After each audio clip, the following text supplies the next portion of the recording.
American English File, 2nd edition, Student Book 3, by Christina Latham Koenig and Clive Oxenden, published in copyright Oxford University Press, 2014.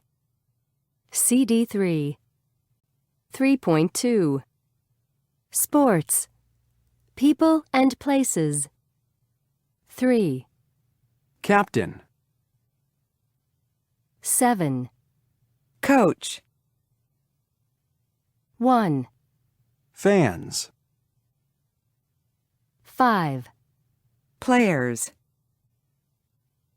2. Referee. Umpire. 9. Spectators. The crowd. 4. Team. 8. Stadium. 6. Sports arena. 3.3. 1. Tennis court. Basketball court. 2. Soccer field. Baseball field. 3. Swimming pool. Diving pool. 4. Running track. Horse racing track. 5. Golf course. 6. Ski slope. 3.4. Verbs. A. Beat. Beat. Beaten. Win. Won. Won. Lose. Lost. Lost. Tie. Tied. Tied. B. 1. Costa Rica beat the U.S. 3-0. 2.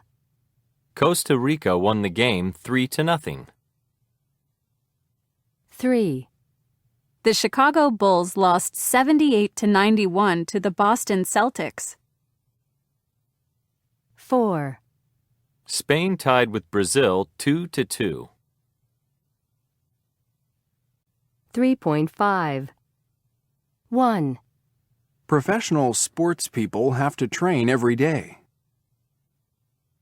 2. Don't play tennis on a wet court. You might get injured. 3. A soccer player has to try to kick the ball into the goal. 4. I've started going to the gym because I want to get in shape. 5. Our new striker is going to score a lot of goals. 6. Would you like to go swimming this afternoon? 7. My brothers do yoga and Tai Chi. 8. In basketball, players throw the ball to each other. 3.6. Horse. Oar. Court. For. Score. Shorts. Sport. Warm up. Bird. Girl. Hurt. Serve. Shirt. World. Worse. Work out. 3.7. 1. I got hurt working out at the gym. 2. Her serve's worse than the other girls. 3. It was a tie. The score was 4-4. 4. It's the worst sport in the world. 5. We warmed up on the court. 6. They wore red shirts and white shorts. 3.8. Part 1.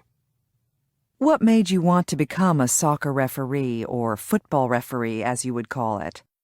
Mi padre fue árbitro, pero eso no me influenció. My father was a referee, but that didn't influence me. In fact, the opposite, because I saw all the problems that he had as a referee. But as a child, I was always attracted by the idea of being a referee, and at school I used to referee all kinds of sports: basketball, handball, volleyball, and of course football. I was invited to join the Referees Federation when I was only 14 years old. Were you good at sports yourself? Yes, I was a very good handball player. People often think that referees become referees because they are frustrated sportsmen, but this is just not true in most cases in my experience. What was the most exciting match you ever refereed? It's difficult to choose one match as the most exciting. I remember some of the Real Madrid-Barcelona matches, for example, the first one I ever refereed. The atmosphere was incredible in the stadium. But really, it's impossible to pick just one. There have been so many. What was the worst experience you ever had as a referee? The worst? Well, that was something that happened very early in my career. I was only 16, and I was refereeing a match in a town in Spain, and the home team lost. After the match, I was attacked and injured by the players of the home team and by the spectators. After all these years, I can still remember a mother who had a little baby in her arms who was trying to hit me. She was so angry with me that she nearly dropped her baby. That was my worst moment, and it nearly made me stop being a referee. Do you think that there's more cheating in soccer than in the past? Yes, I think so. Why? I think it's because there's so much money in football today that it's become much more important to win. Also, football is much faster than it used to be, so it's much more difficult for referees to detect cheating. How do soccer players cheat? Oh, there are many ways. But for me, the worst thing in football today is what we call simulation. Simulation is when a player pretends to have been fouled when in fact he hasn't. For example, sometimes a player falls over in the penalty area when in fact nobody has touched him. And this can result in the referee giving a penalty when it wasn't a penalty.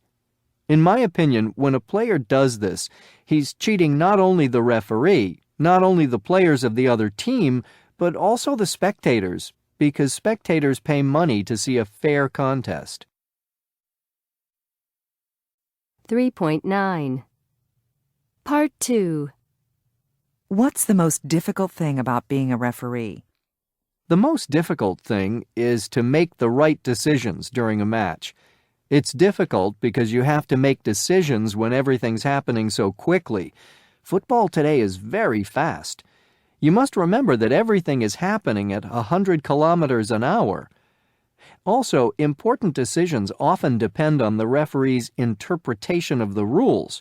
Things aren't black and white. And of course, making decisions would be much easier if players didn't cheat. Do you think that the idea of fair play doesn't exist anymore? Not at all. I think fair play does exist. The players who cheat are the exceptions. Finally, who do you think is the best player right now? I think most people agree that the best footballer today is Leo Messi. Why do you think he's so good? It's hard to say what makes him so special, but a study was done on him which showed that Messi can run faster with the ball than many footballers can do without the ball.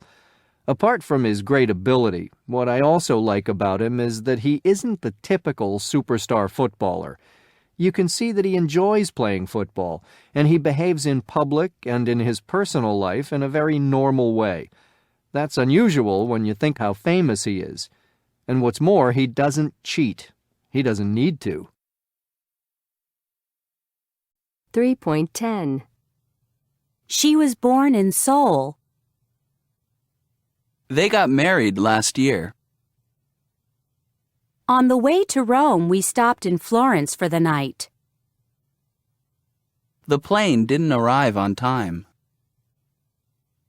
What time did you get up this morning? 3.11. 1, What were you doing at 6 o'clock last night? 2, I was driving along the freeway when it started snowing. 3, While I was doing the housework, the children were playing in the yard. 4, It was a cold night and it was raining. I was watching TV in the living room. 3.12. When they turned on the TV, the game had already finished. As soon as I shut the door, I realized that I'd left my keys on the table. We couldn't get a table in the restaurant because we hadn't booked one. 3.13.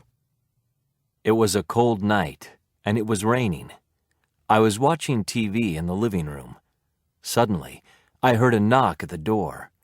I got up and opened the door, but there was nobody there. The person who had knocked on the door had disappeared. 3.14. Song. We are the champions. I've paid my dues, time after time. I've done my sentence, but committed no crime. And bad mistakes, I've made a few. I've had my share of sand kicks in my face, but I've come through. And we could go on and on and on and on. We are the champions, my friend. And we'll keep on fighting till the end. We are the champions. We are the champions. No time for losers, because we are the champions of the world.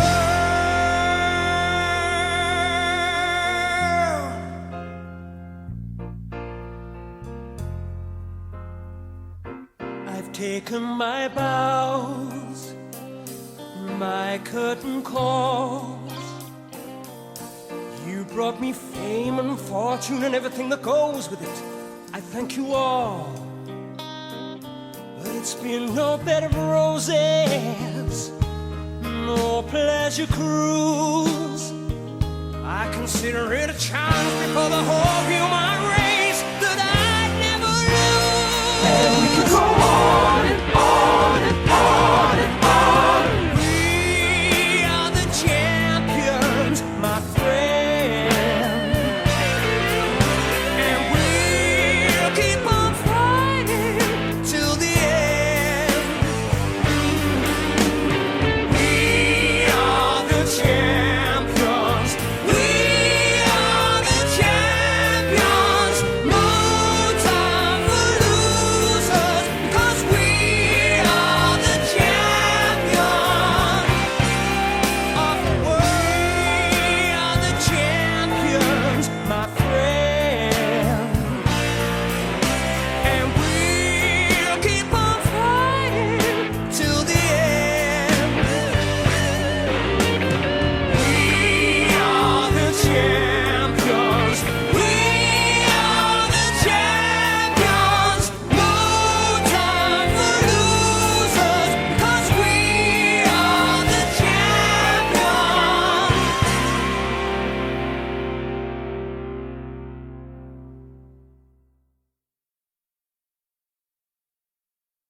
3.15. Love at Exit 19. He was a toll booth collector, and she was a soprano who sang in Carnegie Hall. Their eyes met at Exit 19 of the New York State Thruway when he charged her 37 cents. The romance that followed was even less likely than the plot of an opera. Sonia Baker was a frequent commuter from her home in the suburbs to New York City. One day, When she was driving to an audition, she came off the thruway and stopped at the toll booth where Michael Fazio was working. She talked with him as she paid to go through and thought he was cute. For the next 3 months, they used to exchange a few words as she handed him the money, and he raised the barrier to let her pass.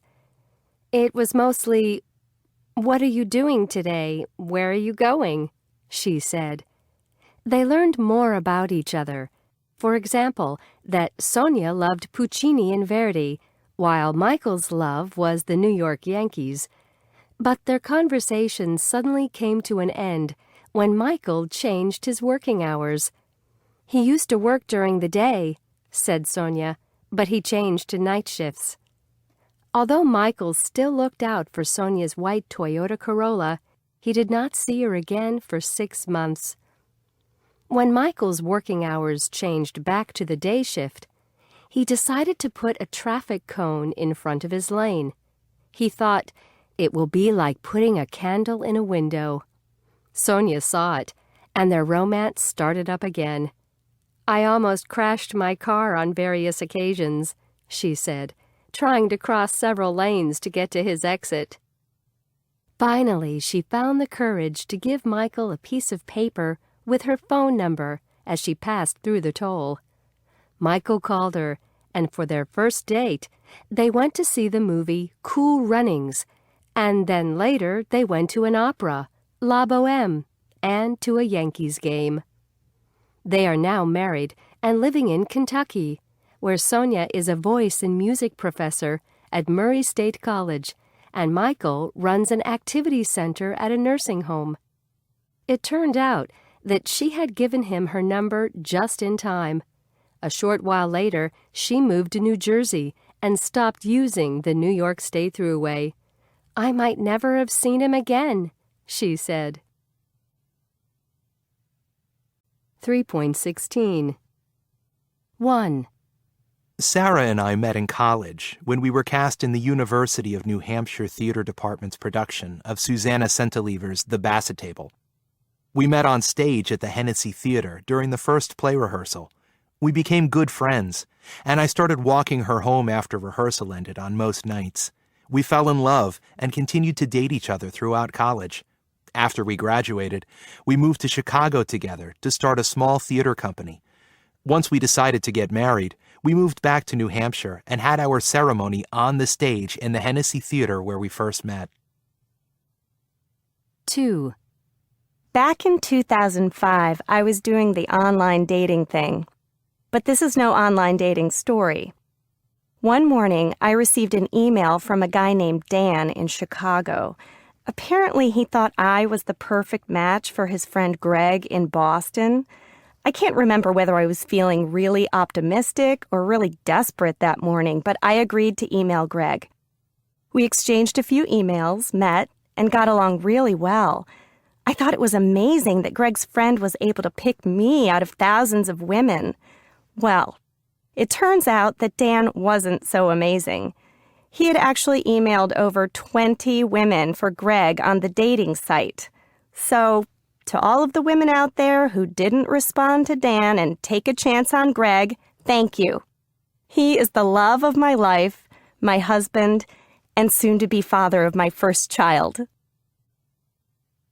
3. Pete and I were both single, and we used to go to clubs together on Saturday night. But then he started going out with a girl who he had met at work. After a few weeks, he said to me, "Why don't you come out with us on Saturday? My girlfriend is going to bring one of her friends." To be honest, I wasn't all that enthusiastic about the idea. I'd never been on a blind date before, and I just couldn't imagine it would be a success. On the evening of the date, I was feeling very pessimistic, and I almost canceled. Pete and I had arranged to meet the girls in a club. We got to the club early, and I remember my friend saying, "Here they are now." I looked toward the door, and I thought, well, I really hope the girl on the right is my date. Fortunately, she was. The evening went really well, and 2 years later, we got married. Pete and his girlfriend got married too, and we're still good friends. We usually meet for dinner about once a month. 4. I was born in Egypt to an Italian father and French mother, but we came to live in London in the early 60s when I was 20. I got a job in a bank, but I didn't have many friends. In those days, it used to be difficult to meet people if you were a foreigner. One evening, I went to a dance at a restaurant, and I saw this gorgeous 18-year-old girl get up from her table and start dancing. I thought I had nothing to lose, and I wrote her a note saying that I was standing by the window, and if she would agree to come out with me, could she please smile at me? I then left the note on her chair. When the music stopped, she went back to her chair, read the note, and smiled at me. That was how it all started. When we decided to get married, at first her mother was totally against the idea, mainly because I was a foreigner, and also I was 11 years older than Leslie. But little by little, she got to like me, and in the end, she treated me like a son. 3.17. 1. I usually get up at 8 o'clock during the week. I don't normally go out during the week. Houses in the suburbs usually have yards. Do you normally walk to work? 2. We used to go to the beach for our vacations when I was a child. He didn't used to do any exercise, but now he runs marathons. I never used to like hockey, but I watch it every week now. We used to be close friends, but we don't talk to each other anymore. That building used to be a restaurant, but it closed down last year. Did they used to live downtown? Didn't you used to have long hair? 3.18. 1. I used to live in Los Angeles. 2. She didn't used to wear glasses. 3. Where did you used to work before? 4. They used to see each other a lot. 5. Didn't you used to have a beard? 3.19. Relationships. People. 1. Couple. 2. Partner. 3. Fiancé. 4. Roommate. 5. Colleague. 6. Ex. 7. Close friend. 8. Classmate. 3.20. Verbs and verb phrases. 1. I met Mark when I was studying at Boston University. 2. We got to know each other quickly because we went to the same classes. 3. We soon became friends, and we discovered that we had a lot in common. For example, we both liked art and music. 4. We went out together in our second semester, and we fell in love. 5. We were together for 2 years, but we argued a lot, and in our last semester of school, we broke up. 6. After we graduated from college, we lost touch because I moved to Chicago and he stayed in Boston. 7. 5 years later, we got in touch again on Facebook. We were both still single, And Mark had moved to Chicago too. 8, This time we got along better than before. Maybe because we were older.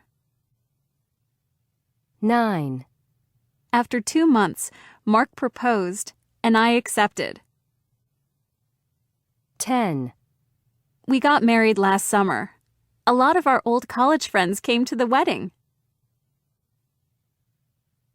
3.21, Busy. Close. Close. Conversation. Decision. Discuss. Eyes. Friends.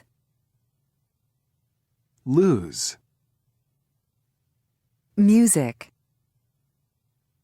Pleasure. Promise. Raise. School.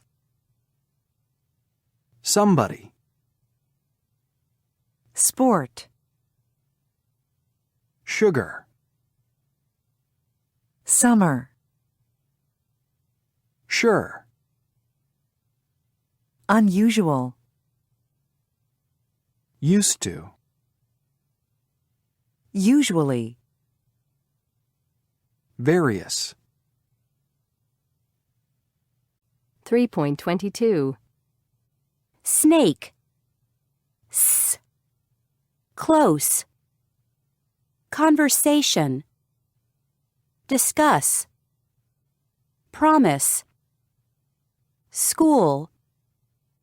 Somebody. Sport. Summer. Used to. Various. Zebra. Z. Busy. Close.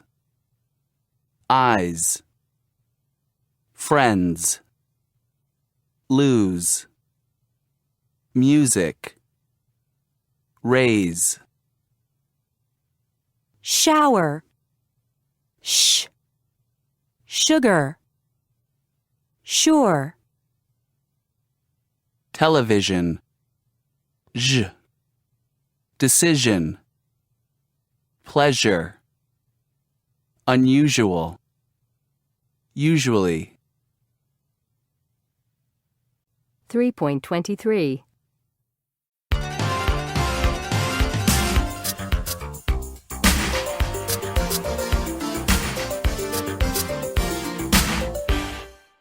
Hello and welcome to Forum, the program that asks you what you think about current topics.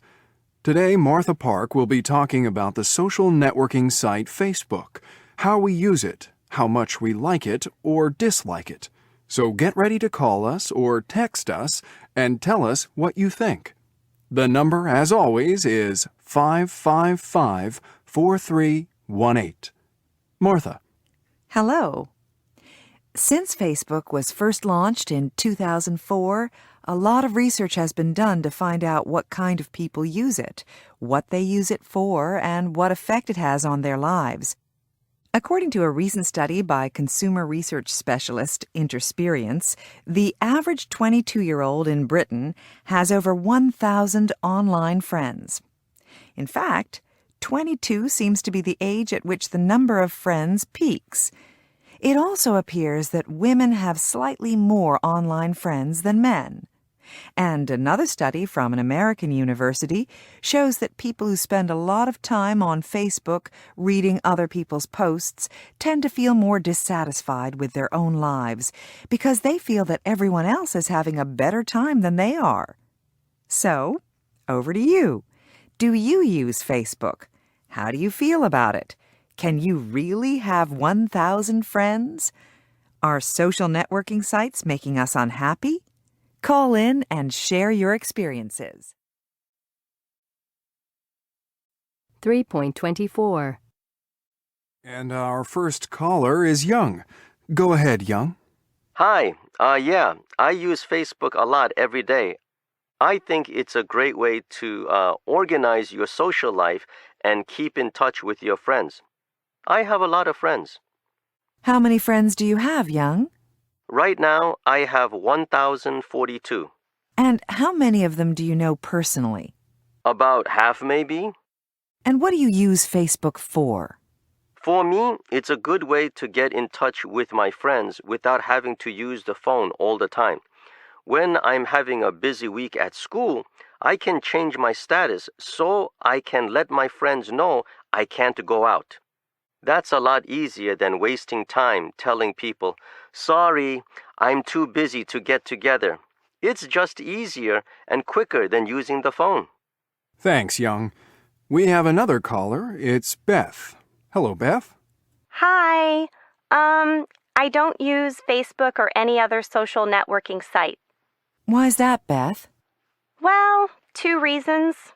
First, I don't spend much time online. I play a lot of sports. I'm on a hockey team, so I meet my teammates almost every day, and we don't need to communicate on Facebook. And the other reason? I just don't really like the whole idea of social networking sites. I mean, why would I want to tell the whole world everything that I'm doing? I don't want to share my personal information with the world and become friends with people I don't even know. And I don't want to read what other people had for breakfast or lunch or dinner or what they're planning to do this weekend. Thanks for that, Beth. Our next caller is Emma. It's your turn, Emma. Hi, Emma. Hi, Martha. And do you use Facebook, Emma? I use it once in a while, but not very much. I only really use it to keep up with friends who have moved abroad or live too far away for us to meet regularly. For example, one of my best friends recently moved to Canada, and we chat on Facebook. But I never add friends who are people I hardly know. I just can't understand those people who collect hundreds or even thousands of Facebook friends. I think it's just competition. People who want to make it seem that they're more popular than everybody else. So you think the Facebook world is kind of unreal? Absolutely. I think people write things and post photos of themselves just to show everyone they know what a fantastic time they're having and what exciting lives they lead. But they're probably just sitting at home in front of the computer all the time. Thanks for that, Emma. We have time for one more caller before the news, and it's Ned. Hi, Ned. You'll have to be quick. Hi, Ned. Hi. When I started off with Facebook, I thought it was great, and I used it to communicate with close friends and with family, and I got back in touch with old friends from school. It was good because all the people I was friends with on Facebook were people I knew, and I was interested in what they were doing. But then I started adding friends, people I hardly knew who were friends of friends, people like that. In the end, I had more than 1,000, and it just became too much. It was just too many people leaving updates, writing messages on my wall. So last month, I decided to delete most of them. It took me about half an hour to delete, and in the end, the only people I left were actual, real-life friends and family, and old school friends. I got it down to 99. It was really liberating. Thanks, Ned. And we'll be back after the news, so keep those calls coming. 3.25. Monica? Jenny! Oh! Wow, how are you? You look great. Thanks, Jenny. You look really good, too. Hey, why don't we get some coffee? I'd love to, but I'm on the way to meet... Oh, come on. 5 minutes.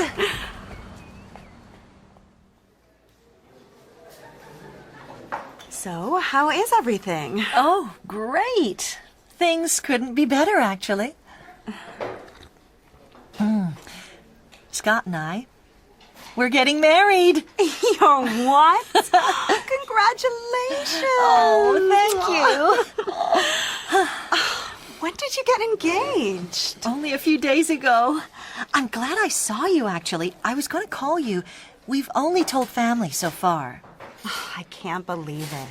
Monica the wife. And to think you used to go clubbing every night. Well, that was a few years ago. All I want to do now is stay in and read wedding magazines.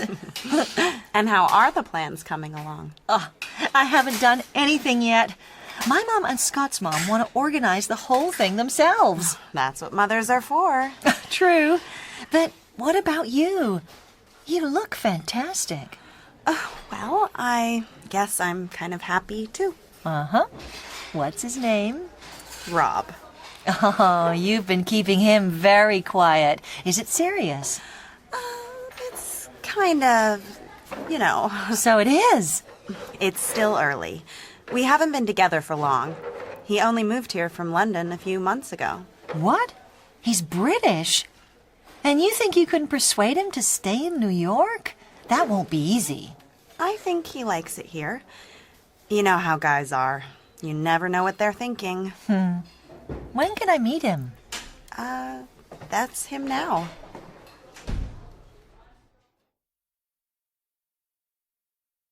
(3.26) Do you mind if I join you? Of course not. Come on, sit down. Thank you. I have to leave in a minute anyway. Could I have a large latte, please? Of course. Rob, this is Monica. Nice to meet you, Rob. You too, Monica. You know, Jenny talks about you a lot. And I've seen college photos of you two together at Jenny's parents' house. Oh, of course you have. My dad's photos? You've hardly changed at all. What a nice man. I can see why you like him, Jenny. The perfect English gentleman. Your latte. Oh, thanks. Can you pass the sugar? Sure. Oh, sorry, guys, but I have to go. Oh, you sure I haven't interrupted anything? Not at all. It's just that I have to meet someone. But let's get together very soon. We will. Bye, Rob. Nice meeting you. Bye. Bye. Talk soon. She seems like a happy person. She is. Especially right now. She's getting married. That's fantastic news. Yeah, it is.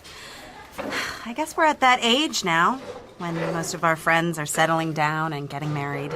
Yeah. Oh, speaking of friends, I want to ask you a favour. Is it okay if we change our plans a bit this week? Sure. What's up? I've just had a call from an old friend of mine, Paul. I haven't seen him since we were at university, and he's travelling around the States at the moment. Anyway, he's arriving in New York this evening, and I've invited him to stay for the week. Cool. It'll be fun to meet one of your old friends. What's he like? Oh, Paul's a laugh. He used to be a bit wild, but that was a long time ago. He's probably changed completely. Well, I'm looking forward to meeting him. Just one other thing. Could you do me a big favour?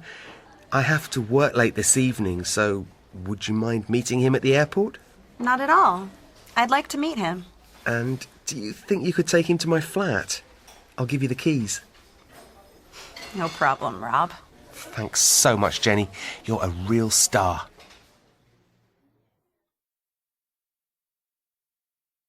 (3.27) Asking permission.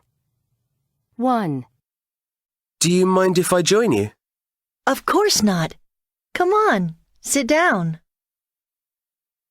2. Is it okay if we change our plans a bit this week? Sure. Requests. Asking someone to do something. 1. Can you pass the sugar? Sure. 2. Could you do me a big favour?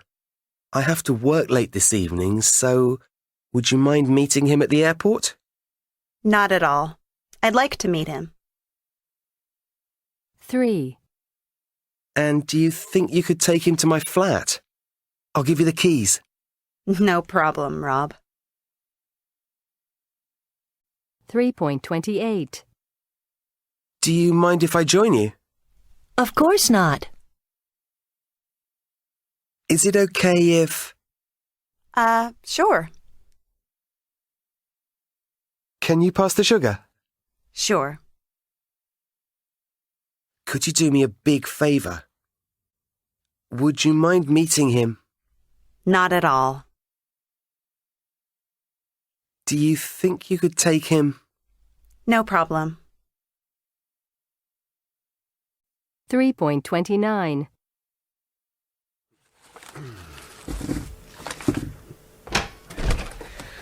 Hey, man. Paul! It's great to see you, mate. You too, Paul. It's been years. You haven't changed at all. Just got better looking. How come you're so late? Paul's flight from LA was delayed, and then the traffic coming back was just awful. But that gave us time to get to know each other. Yeah. Paul told me all about his travels. Every detail. And look at this. Your own New York flat. How cool is that? It's good. Really good. But do you want something to eat? I got some things on my way home. Stay in. It's my first night in the Big Apple. Let's go out and have a pizza or something. I thought you'd be tired after the flight. No way, man. I'm ready for action. Great. I'll get my jacket. Rob, I think I'll go home if you don't mind. I'm exhausted. Oh, okay then. So it's a boys' night out. Just like the old days. And after the pizza, we can go on somewhere else. Rob, we've got a lot to talk about.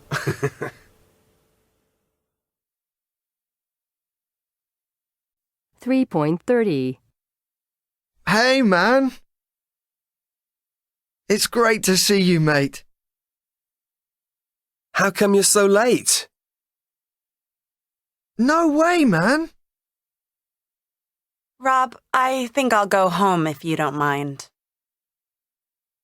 Just like the old days. Rob, we've got a lot to talk about. 3.31. 1. A lot of movies are shot on location. Our car is being repaired today.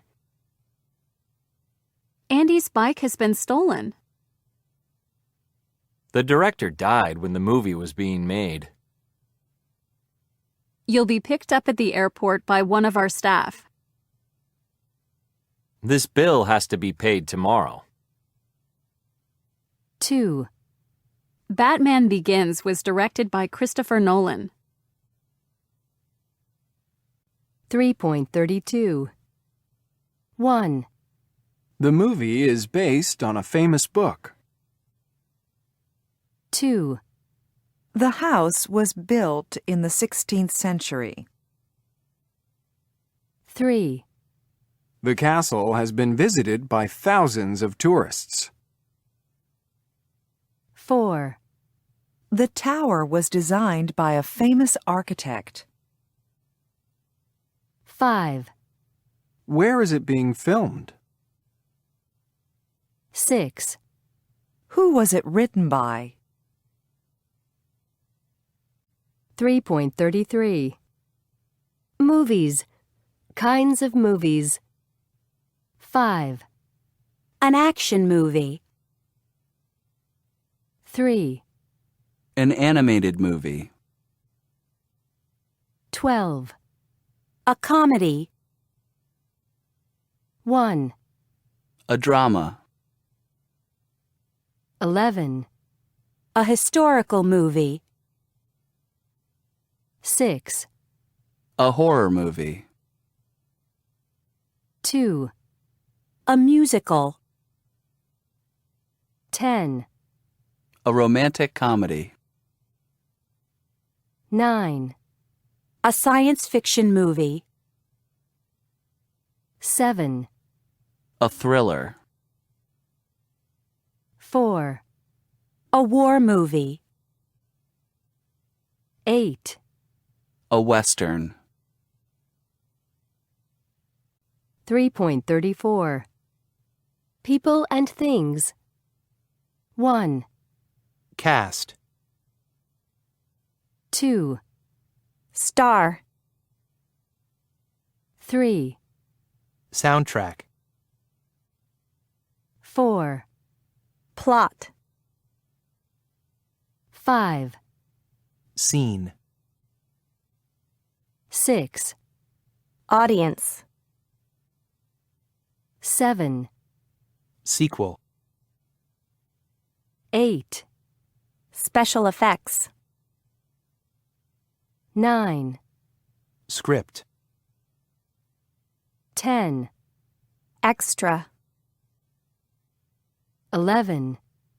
Subtitles. 12. Review. 3.35. Verbs and phrases. 1. B. It was directed by Tate Taylor. He was the director.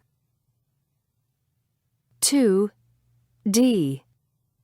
It was dubbed into other languages. The voices of foreign actors were used. 3. C. Viola Davis played the part of Abilene Clark. This was her role in the movie. 4. A. The movie is set in Mississippi in the U.S. during the 1960s. It was situated in that place at that time. 5. E. It is based on the novel of the same name by Catherine Stockett. It was an adaptation of the book. 6. F. It was shot on location in Greenwood, Mississippi. It was filmed in the real place, not in a studio. 3.36. So tell me, how did you get involved in the movie, Dagmara? Well, as you probably know, Schindler's List was shot in Krakow, in Poland, which is where I live. I was a university student at the time, studying English. And the film company set up their production office here 3 months before they started shooting the film, and I got a job there as a production assistant, preparing and translating documents and the script.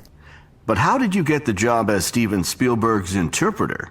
Well, it was a complete coincidence.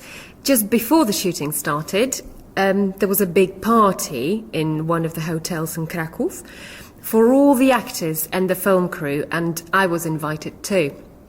When I arrived at the party, the Polish producer of the film came up to me and said, "The woman who was going to interpret for Steven Spielberg can't come, so we need you to interpret his opening speech." How did you feel about that? I couldn't believe it. I was just a student. I had no experience of interpreting, and now I was going to speak in front of hundreds of people. I was so nervous that I drank a couple of glasses of champagne to give myself courage. I must have done a pretty good job, though, because soon afterwards, Spielberg came up to me to say thank you, and then he said, "I'd like you to be my interpreter for the whole film."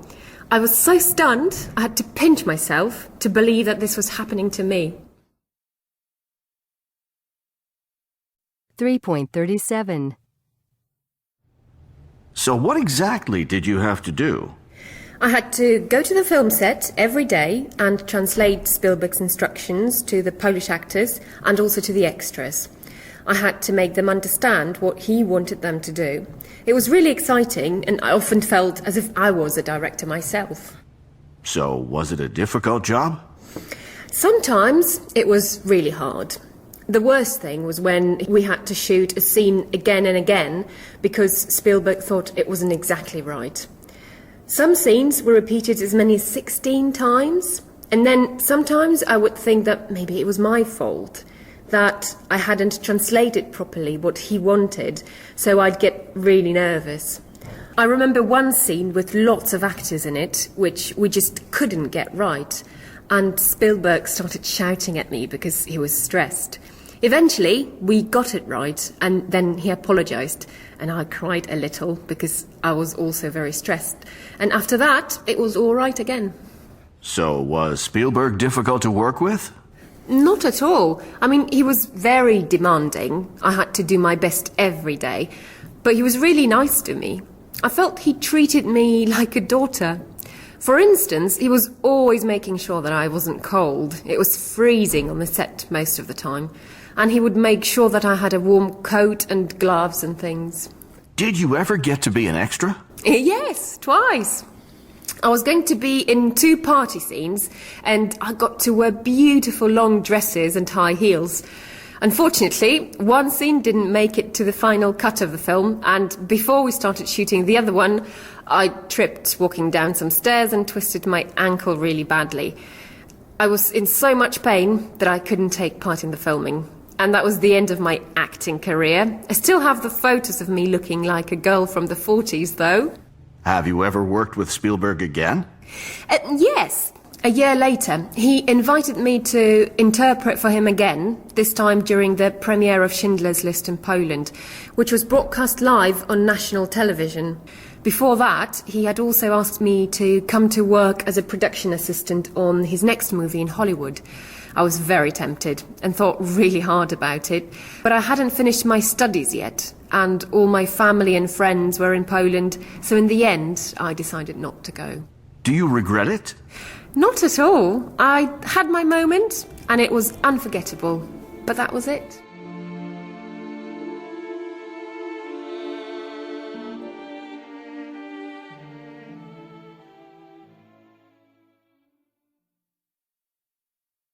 $3.38. Okay, ladies. Now, can you describe the man you saw in the bank? Well, he was, kind of tall. You know, he had very long legs and very skinny, thin. Yes, very narrow shoulders, and he had a beard and a little mustache. No, he didn't. He had a mustache, but not a beard. It's just that I think he hadn't shaved. No, it was a beard, I'm sure. And anyway, Doris, you weren't wearing your glasses, so you can't have seen him very well. I could see perfectly well. Ladies, please. So, no mustache then? No, he had a mustache, but he didn't have a beard. And what about his hair? Dark. Yes, short, dark hair. Straight? No, curly, I'd say. Wouldn't you say, Doris? Yes, very curly. So, dark, curly hair? Yes, that's what we said. Are you deaf or something? What about his eyes? Did you notice what color they were? Brown eyes, nothing special, and very small. But he had a big nose. Yes, a very big nose. And what time was it when you saw this man? 3.39. The body. Parts of the body. 6. Arms. 8. Back. 16. Ears. 13. Eyes. 9. Face. 7. Feet. 14. Fingers. 5. Hands. 2. Head. 19. Knees. 17. Legs. 20. Lips. 1. Mouth. 4. Neck. 18. Nose. 12. Shoulders. 10. Stomach. 11. Teeth. 3. Toes. 15. Tongue. 3.40. Verbs related to the body. 1. Don't be scared of the dog. He won't bite. 2. Jason kicked the ball too hard, and it went over the wall into the next yard. 3. Don't throw stones. You might hit somebody. 4. Something smells delicious. Are you making a cake? 5. The stranger stared at me for a long time, but he didn't say anything. 6. Can you taste the rice? I'm not sure if it's cooked yet. 7. My dad whistled a tune as he raked the leaves. 8. Don't touch the oven door. It's really hot. 9. The audience clapped when I finished singing. 10. The teacher suddenly pointed at me and said, "What's the answer?" 11. In Russia, if you smile at strangers, people think you're crazy. 12. Everybody nodded in agreement when I explained my idea. 3.41. 1. Bike. I. 2. Train. A. 3. Phone. O. 4. Owl. Ow. 5. Boy. Oi. 3.42. 1. Bike. I. Bite. Eyes. Smile. 2. Train. A. Face. Taste. 3. Phone. O. Nose. Shoulders. Throw. Toes. 4. Owl. Ow. Mouth. Outgoing. 5.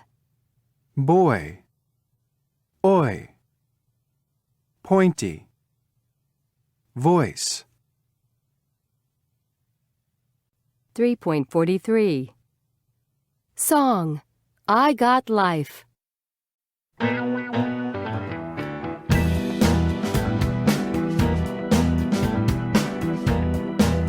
ain't got no home, ain't got no shoes, I ain't got no money, ain't got no class, ain't got no skirts, ain't got no sweater, ain't got no perfume, ain't got no beer, ain't got no man.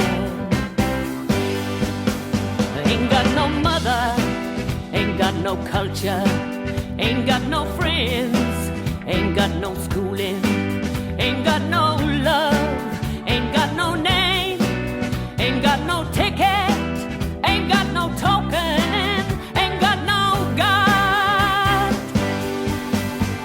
And what have I got? Why am I alive anyway? Yeah, what have I got? Nobody can take away. I've got my hair, got my head, I've got my brains, got my ears, I've got my eyes, got my nose, I've got my mouth, I've got my smile. I've got my tongue, got my chin, I've got my neck, got my lips, I've got my heart, got my soul, I've got my back, I've got myself. I've got my arms, got my hands, I've got my fingers, got my legs, I've got my feet, got my toes, I've got my liver, got my blood, I've got a life, I've got my freedom, I've got life, I've got life, and I'm gonna keep it. I've got life, and nobody's gonna take it away. I got life.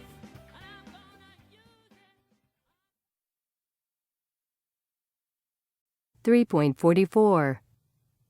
Tony's phone is turned off. He might be on the plane now or just boarding.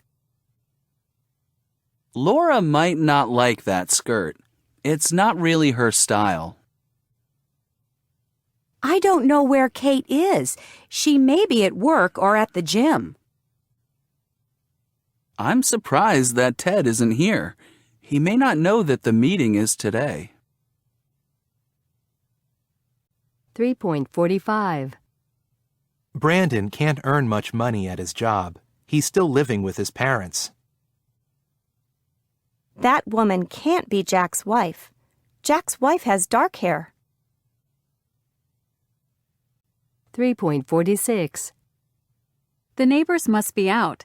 There aren't any lights on in the house. Your sister must have a lot of money if she drives a Porsche.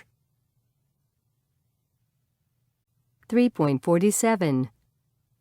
A few months ago, I was with a Vietnamese friend of mine named Nhi in California, and we were driving around the West Hollywood area, which is a pretty famous part of Los Angeles. You know, the Sunset Strip, Melrose Avenue, lots of cool shops and restaurants, and lots of movie stars. Anyway, it was a hot, sunny day, and we were thirsty, so we stopped at a cafe for a cold drink and a snack. So we sat down at an outside table waiting for the server when we saw a man walking toward us. He was wearing a crazy combination of clothing, and he kind of looked like a mess. He had a beard, long messy brown hair, and he was wearing a winter hat in the middle of summer. Nhi said, "Oh, look at that poor man. He must be homeless. He looks like he hasn't taken a shower for some time. He's also really thin. He must be hungry. Should I give him some money?" She started to look in her bag for some money, but I looked at him again and just said, "Don't." She couldn't understand why I didn't want her to give the man some money, and she thought I was being very mean and unfriendly. 3.48. When the man had gone past, I said, "Nhi, that man isn't homeless. He's Russell Brand, the British comedian and actor. He's one of the funniest people in show business, and he definitely isn't homeless. He has a house in the Hollywood Hills and an apartment in New York City. And he definitely doesn't need any money. He just enjoys wearing comfortable, old, mismatched clothing. In fact, Russell Brand often talks to the homeless people he sees on the streets and gives them money or buys them food. Even though he looks a little messy and scary, he's actually a very kind person." Nhi was really surprised. She said that she thought all U.S. celebrities dressed in designer clothes and had perfect hair and makeup all the time. I told her that in the U.S., you can't always judge people by their appearance. A lot of people, even famous celebrities, like to dress in old, mismatched clothing because it's comfortable and it helps them blend in with the crowd better so they can go quietly about their business. 3.49. Andrew. Do you prefer playing sports or watching them? I prefer playing sports rather than watching them. What sports do you play? I play soccer, basketball, lacrosse, volleyball, frisbee, golf, anything really. What sports do you like watching the most? I prefer playing sports to watching it, but if I am watching sports, I like soccer or women's volleyball. Why? They're very interesting team sports. Adrian. Do you know anyone who has gone out with someone they met on the internet? Yes, I do. I know of a couple of people. How did it work out? One person, an old friend of mine, it didn't work out that well because the person, I think, looked better on the internet than they did in real life. And the second person, I think they went on and got married, so I think it can work well. Ryder. Have you ever cheated on an exam? Yes, many. How did you cheat? Oh, I've used all different types of techniques. Sometimes I've written things on my palm. Other times I've just put a book on my lap. Sometimes I've put answers on my cell phone. But it was only for subjects that I really didn't like, and I knew that would never have anything to do with my career. So I didn't feel bad about cheating on a math test. Were you caught? I don't think I've ever been caught, no. I'm really good at it. Helen. What's your favorite movie of all time? My favorite film is Dirty Dancing. How many times have you seen it? Probably about 25. Why do you like it so much? Because it has romance, it has dancing, which I like, and it has nice, good-looking men. Rebecca. Do you have a profile picture? I do, yes. What is it? It's a photo of me and my 4 siblings at my sister's wedding a few weeks ago making silly faces. Why did you choose it? I chose it because I think it really captures the sense of fun my siblings and I have together and the way we like to be silly and goof off.